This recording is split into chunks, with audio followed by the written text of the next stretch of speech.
Thank you, Mr. Chairman and members of the Council. My name is Ajay Goel. I'm from Department of Water Resources. I appreciate this opportunity to be on this panel. The reason I've selected these two projects to brief you on is we are in a process of releasing administrative draft of the environmental impact report for NODOS next month. So I thought it will be good to give you some highlights of this investigation. In addition to the EIR, administrative draft of EIR, we are also going to release preliminary engineering design report and cost analysis report next month. So this is going to provide additional information. It will supplement the information that was provided in a progress report that was released by Reclamation about 3 months ago. So as most of you are familiar with what NODOS objectives are, which is to improve water supply reliability, enhance ecosystem, improve water quality, and provide flexible power generation. In addition, it would provide recreational opportunities and emergency storage.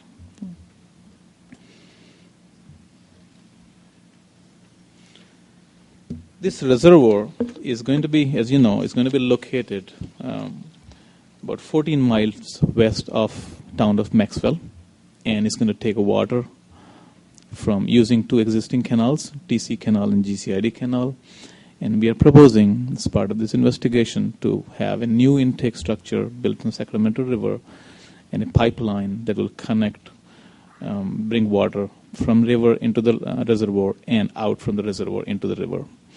So we have three different alternatives. One is looking at a 1.2 million acre-feet reservoir, and two 1.8 million acre-feet reservoirs.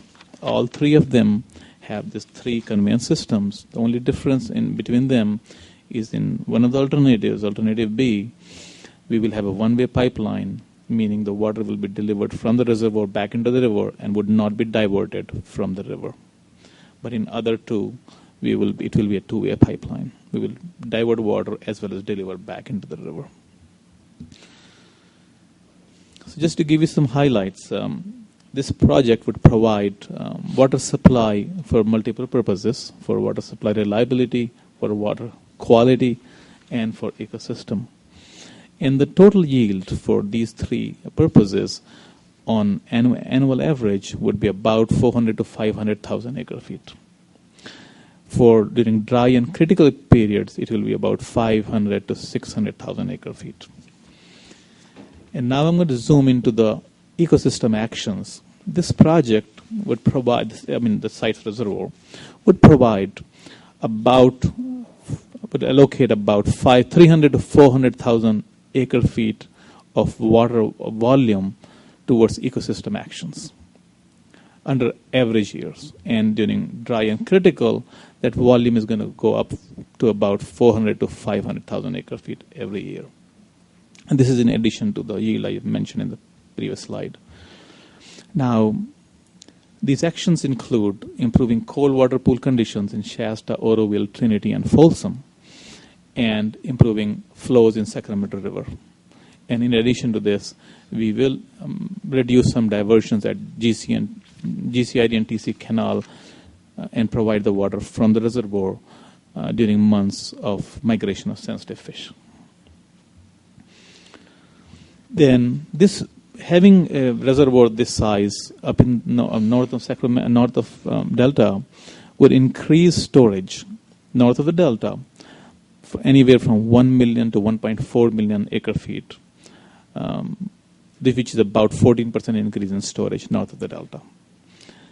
And this is on average. And during dry and critical years, this increase will be about 800 to 1.1 million acre-feet. And some of the water will be held in existing reservoirs to provide cold water pool improvements.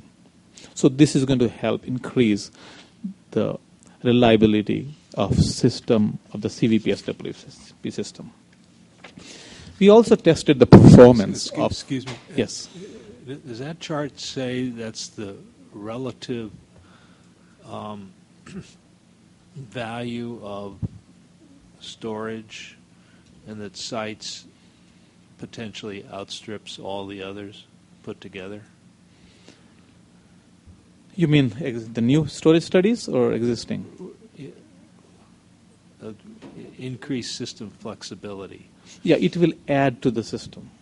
It's going to increase storage north of the delta. And the blue bar is sites. Blue bar is sites, correct. Most of the water will be held in sites reservoir on average, but in dry and critical years, some of the allocation, some of the responsibilities of the existing reservoirs will be met using sites, so that those reservoirs will be able to hold back cold water pool. Okay, thank you. That's the idea. Excuse me, Ajay. Is there any hard copy of this? Yes, I have one.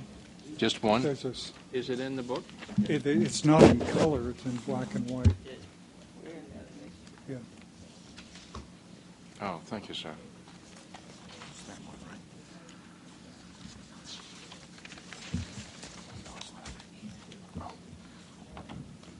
So we tested the performance of this reservoir under existing conveyance, under proposed delta conveyance, with climate change, and under new delta conveyance with climate change.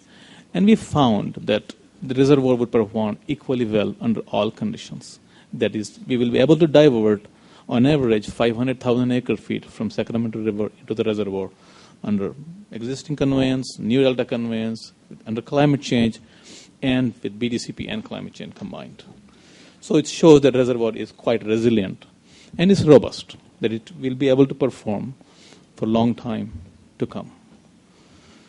Then, as far as the cost go, the cost of construction, which includes contingencies, construction design contingencies, ranges from $3.6 to $4.1 billion.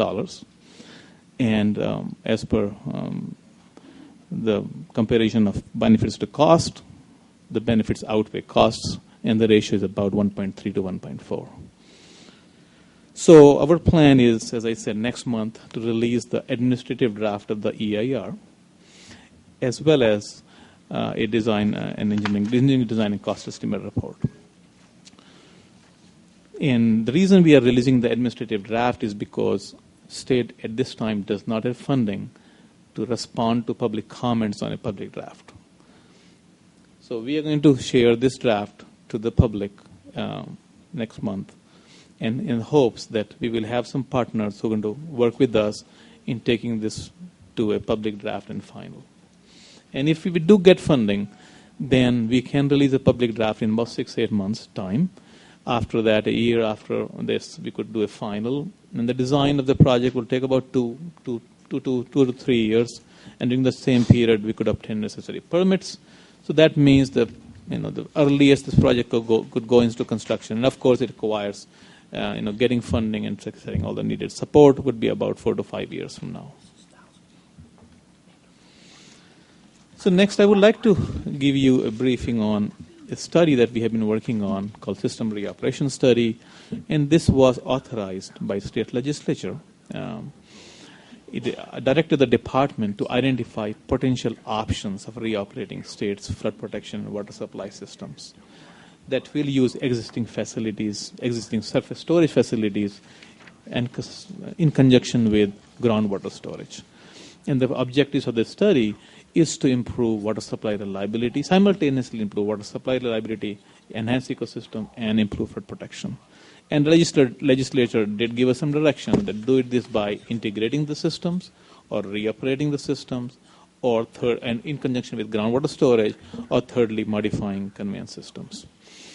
And we have completed 2 phases of this study.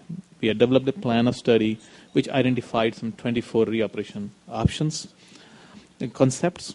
And after that, we met with close to 24 water agencies, starting with all the owners and operators of large reservoirs, surface reservoirs, fish agency, and as well as several groundwater districts in San Joaquin Valley, Kern County region, and Los Angeles, Ventura area, Orange County area also. And with that, what happened is we came down to 4 strategies, and this is mentioned, it's all summarized in the Phase 2 report, which we are calling Strategy Formulation and Refinement Report. Now we have started detailed analysis on the 4 strategies. I'm going to go over the 4 strategies in a minute, and after that we will do a reconnaissance study. So the 4 strategies that we have identified are to look at reoperating Shasta in conjunction with groundwater storage, look at forecast-based operations, look at floodplain inundation, and try to improve ecosystem conditions by improving stream flows, geomorphic flows, or improve stream temperature. And since part of the biological opinion, Shasta is looking at fish, doing a pilot study of fish passage into the dam, into the reservoir. So we are thinking of doing just a hydrologic study illustrating that if fish was to have access to colder pools, and assuming there is a rebound in fish population, assuming that fish agencies are going to relax temperature conditions, what benefits it could provide. And we're going to study these under existing delta conveyance and new delta conveyance. A similar study will be done for Oroville, looking at conjunction with groundwater storage and the rest, and looking at integration of CVPF's WP systems, again at a very high level, cursory level. These are very complex analysis. And then on the San Joaquin system, we are looking at reoperating Lake McClure, which is New Exchequer Dam, operated by Merced Irrigation District. So these are the 4 strategies we are in the process of evaluating at this time. That completes my presentation. We're happy to answer any questions. Excellent. Thank you. Any questions? Then we'll move right on to